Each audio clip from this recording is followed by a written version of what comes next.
I'm at the wonderful site of Tomen Y Mur, Gwynedd, North Wales, and this is the site of the amphitheatre. A beautiful landscape, and coming up in the distance is the mound itself that was built sometime in about the 1100s. Some say it was a Norman mound, but I doubt that very much. Directly on the template of a Roman site.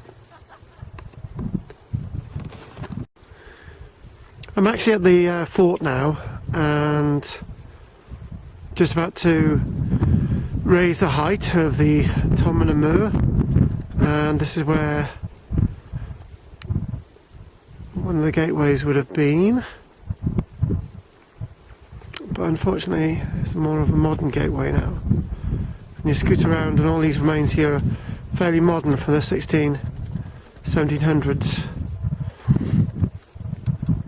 And in the distance there, you've got a bit of a reconstruction of the Roman wall at Tomen Y Mur.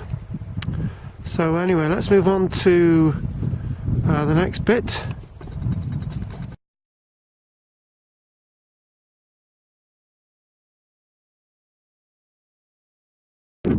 We're at Tomen Y Mur.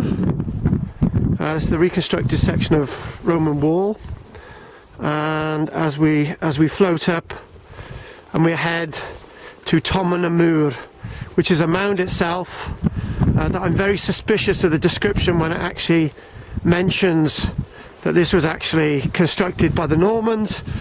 It may have been a native build. We're in the heart of Wales, and lots of what we're seeing about Welsh history and archaeology these days is not the way it's painted. And if we're at a Roman site, we know that this site is associated with the Mabinogion. One of the stories of the Mabinogion are actually in it. So we're going to climb this mound now, the Tomen, the mound, and we're going to look out at the landscape, try and get an idea of this fort. Very similar video to the one we did the other week. Back to this thing that we've got the Roman link here. We're told that there's a link here with the Normans, that this mound I'm climbing was built by the Normans, but as we now stand to find out that lots of the mounds across the whole of Britain weren't actually constructed by the Normans at all. So history's really being changed and rewritten. Whoever built this mound, whether it was the Welsh princes or the Normans, it's quite an impressive mound that you can actually see from the road. And as we're looking at this wonderful landscape, here we go.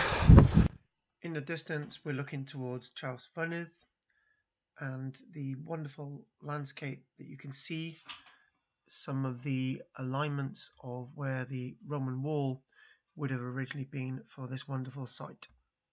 You get a real sense of history up here. Quite excited to be up here today.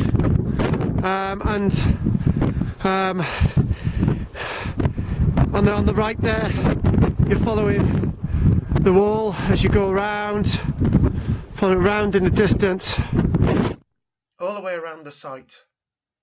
Modern boundaries pick out traces of the original Roman wall. Around abouts there are remains of other Roman structures and more later structures. It's a beautiful landscape. On the left now is the 1700s building, and directly beyond this is the site of the amphitheatre that we've already seen. Civilian vicus is directly in front as well, civilian settlement. As we pan over towards the right now, the Mansio and the bathhouse, with the remains still extant, with a bridge abutment. The site itself was used a lot longer by the native lords of the landscape than is made out in the text of the site. As we pan over towards the northeast, we can get a good idea of what this site was commanding, this beautiful, enigmatic view. This is Karl-James Langford. Thank you very much for watching, and thank you to Bethan Langford and Michelle Harry for participation in this video. Thank you very much, Archaeology Cymru, and please support the Portable Museum campaign for Wales.